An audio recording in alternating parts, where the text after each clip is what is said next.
Class 11th mathematics. Previous day जो आप लोगों ने स्टडी किया था वो था एप्लीकेशन ऑफ डिस्टेंस फार्मूला। आज भी आप जो स्टडी करेंगे वो भी आपके पास एप्लीकेशन ऑफ डिस्टेंस फार्मूला। एक क्वेश्चन हमने राइट किया है बेटे, to prove that points 1 - 2 3 6 5 10 and 3 2 are vertices of parallelogram। जिस क्वेश्चन को आप प्रूव करना चाहते हैं प्रीवियस क्लास के अकॉर्डिंग इतनी इंफॉर्मेशन आपके पास है कि आप पैरेललोग्राम का फिगर ड्रा करना चाहें तो कर लीजिए, नहीं तो कोई आवश्यक नहीं है। पैरेललोग्राम की प्रॉपर्टी के अकॉर्डिंग आपको पता है, in a parallelogram opposite sides are equal, opposite sides are equal and diagonals are not equal। AC and BD are diagonals of parallelogram। Parallelogram और रेक्टेंगल अगर प्रूव करने आपको पूछा जाता है बेटे तो 6 डिस्टेंस आपको पैरेललोग्राम के लिए भी फाइंड करना पड़ता है एंड 6 डिस्टेंस रेक्टेंगल के लिए भी फाइंड करना होता है। दोनों में डिफरेंस क्या है ये आप मेन देखेंगे। अगर पैरेललोग्राम प्रूव करने के लिए बोला है 4 पॉइंट्स आपके पास गिवन दैट में ए, आप फर्स्ट पॉइंट को ले लीजिए।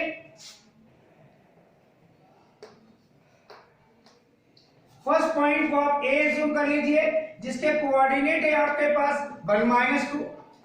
सेकेंड पॉइंट को आप बी एज्यूम कर लीजिए 3 6।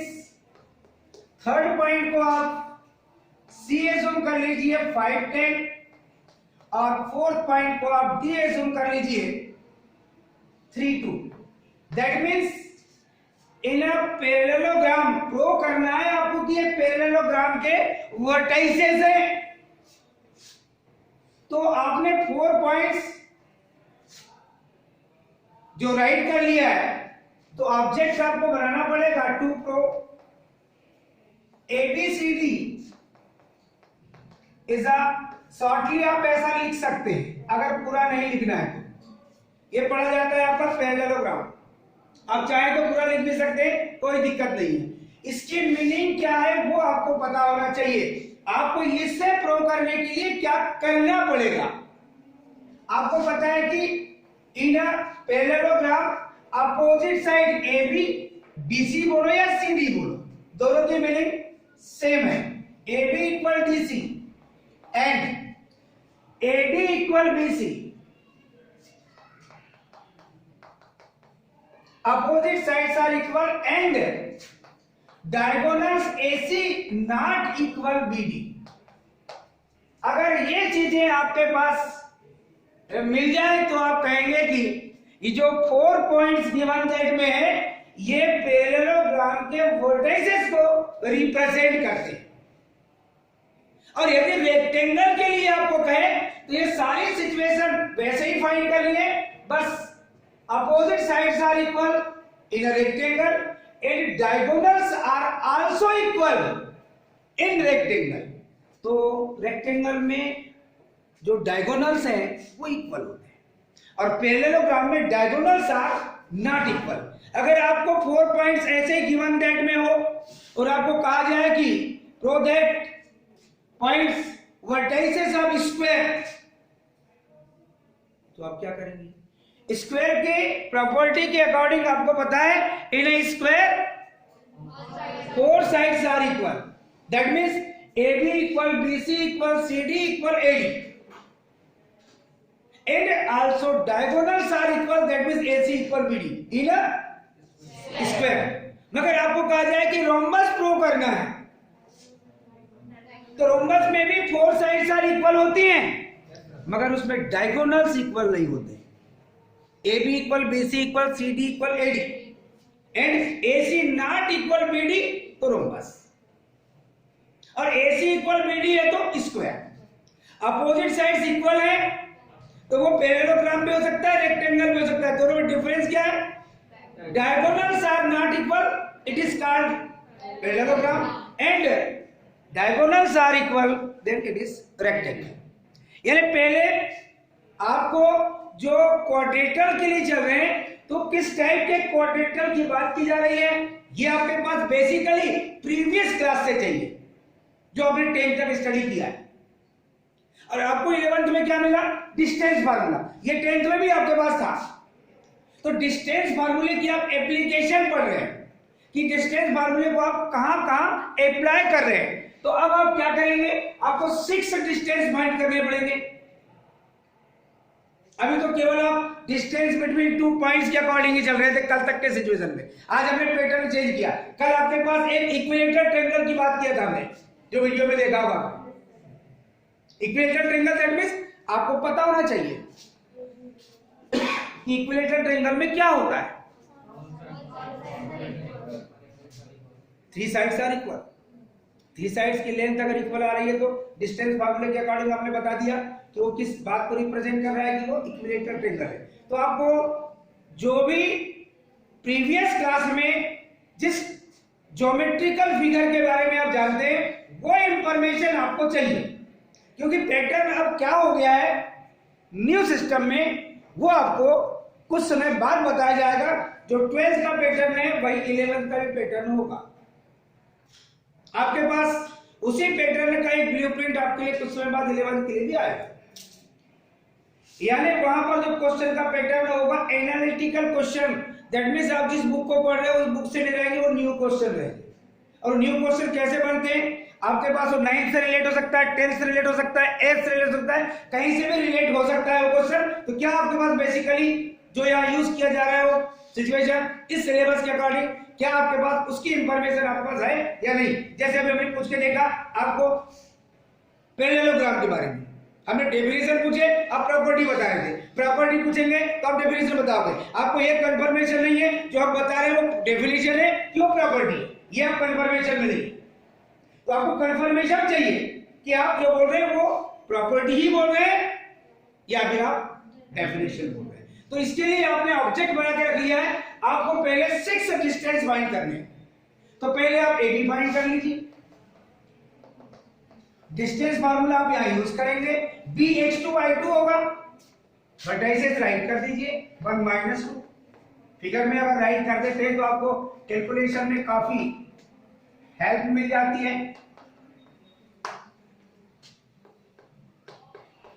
AB bx2y2 ax1y1 x2 - x1 that means 3 - 1 whole square plus 6 minus -2 y2 minus y1 मतलब 6 minus -2 माइनस मल्टीप्लिकेशन प्लस आप डायरेक्ट लिख सकते हैं होल स्क्वायर। जब इसको आप कैलकुलेट करेंगे तो root 3 - 1 whole square that means 2 square लिख लीजिए। आप कहां जाना है? कहीं जल्दी जाना है क्या?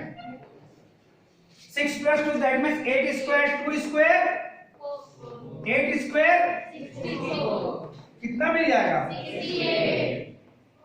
अब ये कंप्लीट स्क्वायर क्वांटिटी नहीं है आपकी, मगर इसको सॉल्व करना पड़ेगा। अगर आप इसके प्राइम फैक्टर करेंगे 68 के तो क्या मिलेंगे? अब इसके आगे तो आपको ये प्राइम नंबर ही मिल गया, दैट मींस इसे क्या लिख सकते हैं डायरेक्ट आप 2√17। और साथ में ये लिखना आप पसंद नहीं करते क्योंकि यहाँ पर यूनिट नहीं दिया है, तो आपको यूनिट तो लिखना ही पड़ेगा। आप लोग लिख लेते हैं 2√17। अब ये सेंटीमीटर में है कि मीटर में है कि किलोमीटर में है कि मिलीमीटर में है, इसमें हमें नहीं पता, इसलिए यूनिट लिखना मस्त है। कोई ना कोई उसकी यूनिट है। अब क्या है ये नहीं, क्वेश्चन में ऐसा कुछ क्लियर नहीं है। AB के बाद आप DC फाइंड कर रहे हैं। DC के लिए आपके पास DC, अब C हो जाएगा आपका x2y2, जो बाद में आएगा वो x2y2, जो पहले होगा वो x1y1। 5 - 3 whole square x2 - x1 whole square 10 - 2 whole square that means 2 square plus 8 square that means 4 plus 64, that means root 68, that means जो अपोजिट साइड थी उसको आपने देखा वो इक्वल में मिल चुकी। आपको लग रहा है आप कैलकुलेशन बिल्कुल ठीक कर रहे हैं। अब आप पहले AD फाइंड कर लीजिए या BC फाइंड कर लीजिए, कोई दिक्कत नहीं है।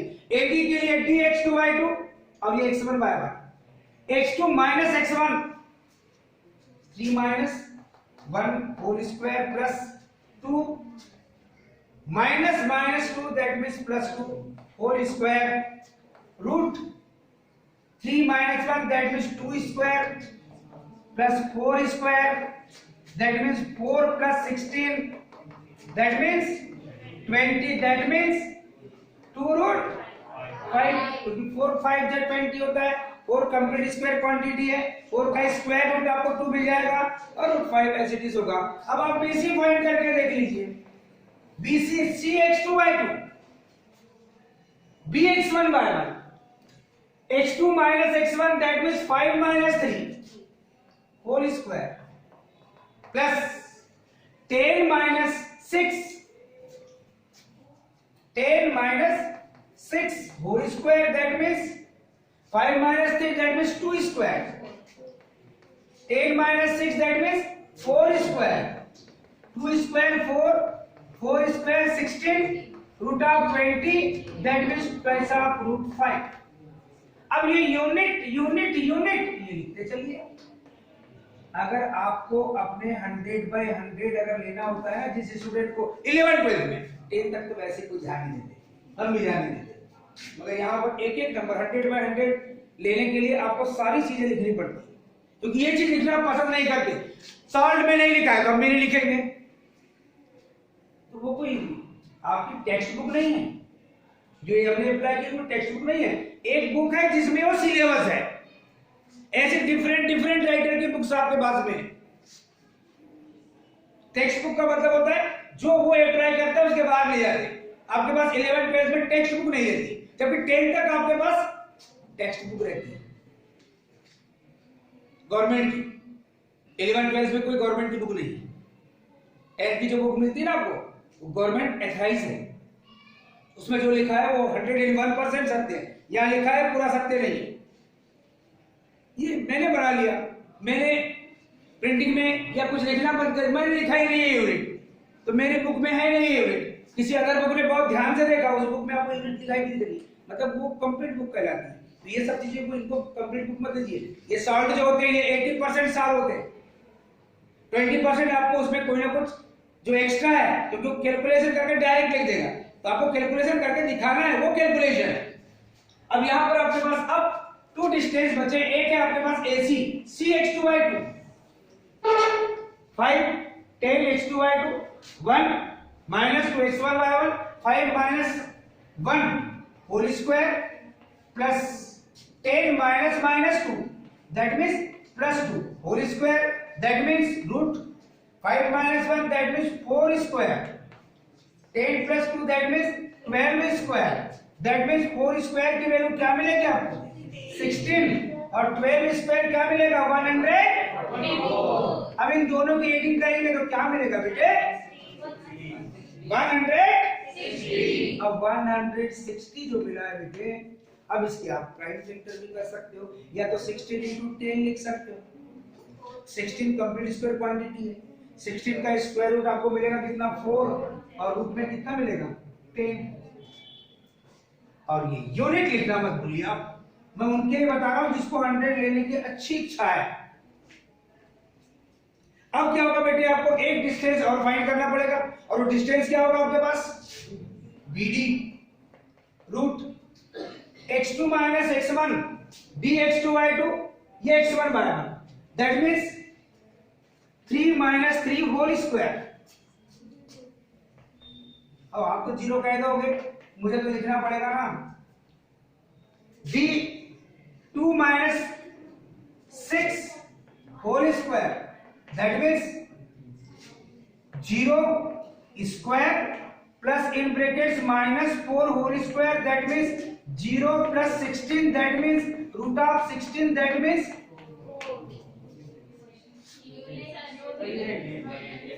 कैसे इतने जल्दी सीख गए आप लोग?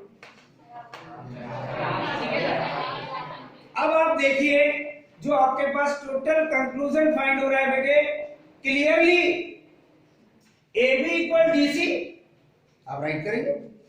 मैं हटा देता हूं, इससे आपको कोई मतलब नहीं है, क्योंकि ये तो आपके पास में आप जब घर पहुंचेंगे तो कल घर जैसे घर पहुंचेंगे तो आपको मिल गया होगा, घर पहुंचने के पहले मिल गया होगा। अब तो वैसे भी आजकल मिल जाएगा, तो इसको लिख के क्या करोगे? वो तो आपके पास वैसे ही प्रिंटिंग रहती है। हाँ, clearly A B equal D C and A B equal B C and AC not equal. So given points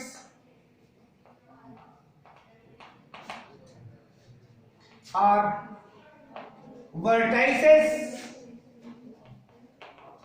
of parallelogram. और यही प्रूव करने के लिए उसने बोला था, तो आप यहाँ प्रूव भी लिख दीजिए। जब तक आप प्रूव लिखते नहीं तब तक ऐसा लगता है कि आपका क्वेश्चन कंप्लीटली सॉल्व हुआ या नहीं। ऐसे आपको बता, हमने अगर प्रूव लिख दिए तो आपको ये मान के चलो कि थोड़ा सा आपको टाइम मिल गया रेस्ट करने के लिए, जिसमें आप लोग ड्रिंक कर लेते हैं। अब एक नेक्स्ट क्वेश्चन और अपन सिलेक्ट कर लें। जिस क्वेश्चन को अभी आपने सॉल्व किया है, ऐसा ही एक क्वेश्चन जो काफी इंपॉर्टेंट क्वेश्चन कहलाता है, उसको भी हम सॉल्व करने की कोशिश करेंगे।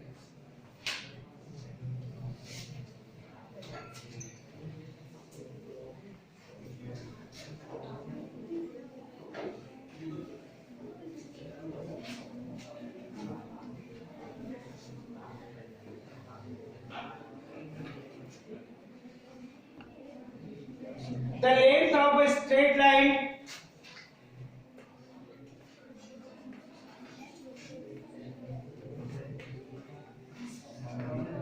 आप लाइन भी कह सकते हो, is 10 unit and its one end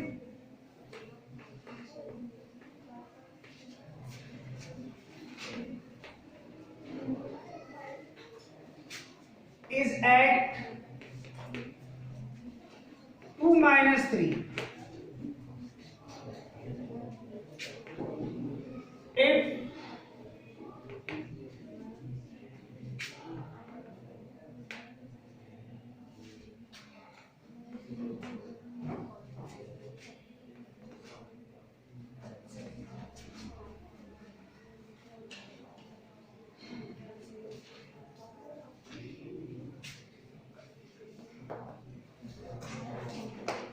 axis of is the second point,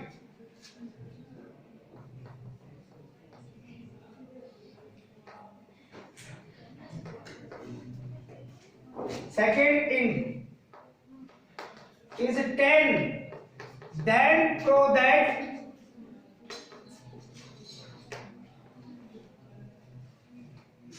its ordinate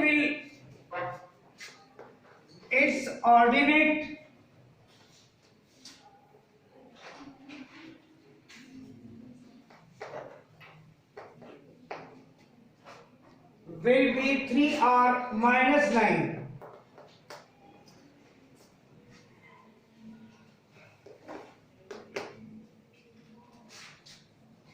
एक स्ट्रेट लाइन है आपके पास गिवन दैट में, उस स्ट्रेट लाइन की लेंथ है आपके पास 10 unit. Straight line that means orally उसे ज्योमेट्रिकल कहते हैं आप line segment.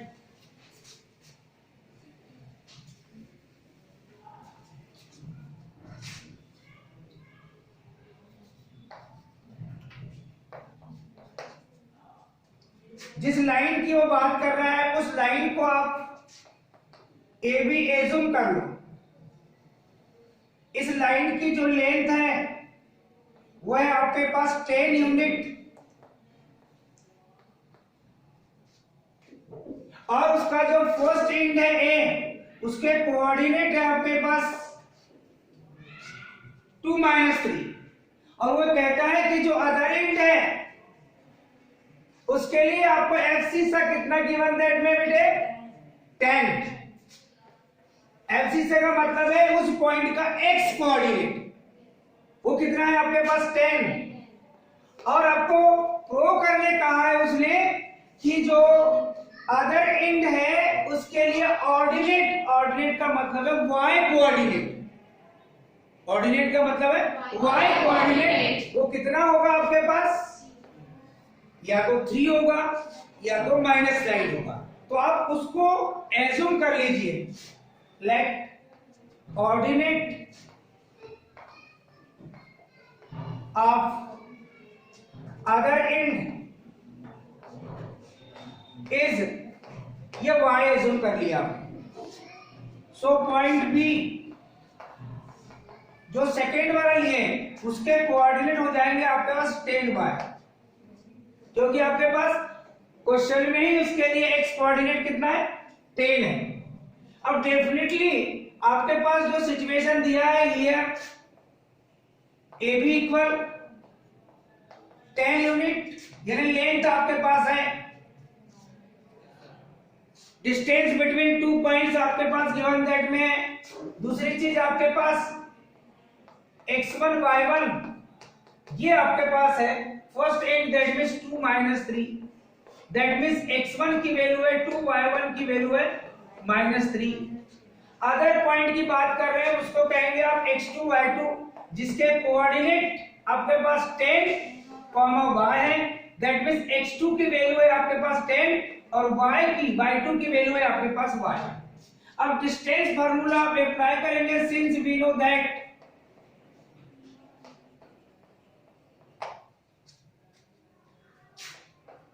AB equal root x2 - x1 whole square plus y2 - y1 whole square.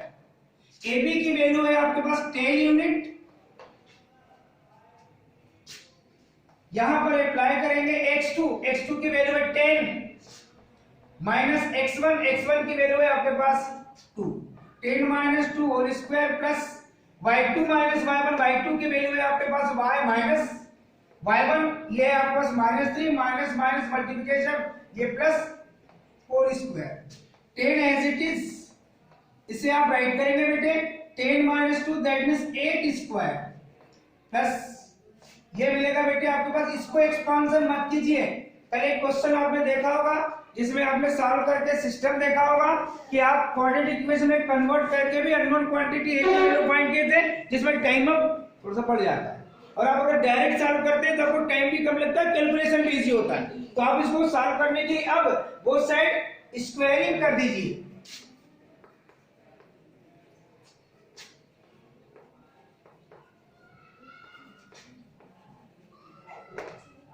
अब स्क्वायरिंग करेंगे तो बेटे लेफ्ट हैंड साइड में जो क्वांटिटी है 10 उसका जब स्क्वायर करेंगे आप तो 10 स्क्वायर ये क्या बन जाएगा 100, और राइट हैंड साइड में आपका स्क्वायर रूट एलिमिनेट हो जाएगा, 8 स्क्वायर बन जाएगा आपके पास 64 और प्लस में आपके पास y + 3 होल स्क्वायर। इसे आप फर्स्ट टाइम राइट कर दो y + 3 होल स्क्वायर को, इसका आप ट्रांसफर कर दीजिए 100 - 64 y + 3 whole square which is equal, ये मिलेगा बेटे आपको 36। Now taking square root on both sides,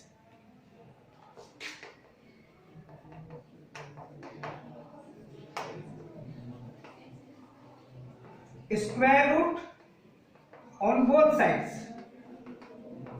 ये सब चीजें आप लोग लिखते नहीं हैं, आप केवल सोचते हैं कि अब हम स्क्वायर रूट लेंगे, यहां लेंगे तो स्क्वायर रूट मिलेगा y + 3। अननोन क्वांटिटी पे जितनी पावर होती है बेटे उतनी ही वैल्यू आपको फाइंड होती है। यहाँ 2 की पावर है तो 2 वैल्यू, एक पॉजिटिव एक नेगेटिव, और ये होगा आपका √36, डायरेक्ट लिख सकते हैं आप 6, चाहो लिख लो √36, फिर आप उसके बाद लिखिए 36। 3 का ट्रांसफर करेंगे आप +-6 और ये +3 का ट्रांसफर किया तो आपको मिल गया -3। आप पहले माइनस टेकिंग ले लीजिए, या प्लस टेकिंग ले लीजिए, उससे कोई फर्क नहीं पड़ता। मान लीजिए आप पहले प्लस टेकिंग ले रहे हैं तो 6 माइनस 3, अगर आप माइनस टेकिंग ले रहे हैं तो -6 -3, दैट मींस y की फर्स्ट वैल्यू है आपके पास 3 और सेकंड वैल्यू है आपके पास -9। y that means ordinate of the other and, y that means ordinate of the other and. और आपको प्रूव करने बोला था। ऐसे क्वेश्चन एग्जाम में पहले सिलेक्ट करना जिसमें क्वेश्चन में आपको आंसर भी दिखाई देता है, उससे आप चेक भी कर लेते हैं कि जो हमने कैलकुलेशन किया है वो एकदम राइट है। यहां पर आपको लास्ट में लिखना पड़ेगा hence the ordinate of other end is 3 और 9, 3 और -9, और नीचे प्रूफ लिख देंगे आप। तो मैं लिख देता हूं, कोई दिक्कत नहीं है। Hence ordinate of other and, other का मतलब सेकेंड, इज 3 और -9, और यहां लिख दीजिए आप प्रूफ। ये एक डिफरेंट क्वेश्चन आपने सिलेक्ट किया जिसमें आपने डिस्टेंस फार्मूला यूज किया है। अब हम चाहे तो एक और क्वेश्चन सिलेक्ट कर सकते हैं, मगर मुझे नहीं लगता कि अपने पास इतना टाइम मिलेगा, नहीं मिलेगा। ये 2 क्वेश्चन है, इसके सिमिलर क्वेश्चन आप सॉल्व करने की कोशिश करेंगे। आपकी बुक्स में और भी डिस्टेंस फार्मूले से कनेक्ट क्वेश्चन मिलेंगे बेटे, और उनको आप, मैंने मैक्सिमम कल कुछ कराया था, आज कुछ कराया, आज के क्वेश्चन लेंथी थे। नंबर ऑफ क्वेश्चन, अगर लेंथी क्वेश्चन है तो नंबर ऑफ क्वेश्चन आपको कम मिलेंगे, समझ रहे ना। तो ये सारी चीजें आप ऑब्जर्वेशन लेकर के चलेंगे, और चलते हुए आप एक एक पॉइंट को क्लियर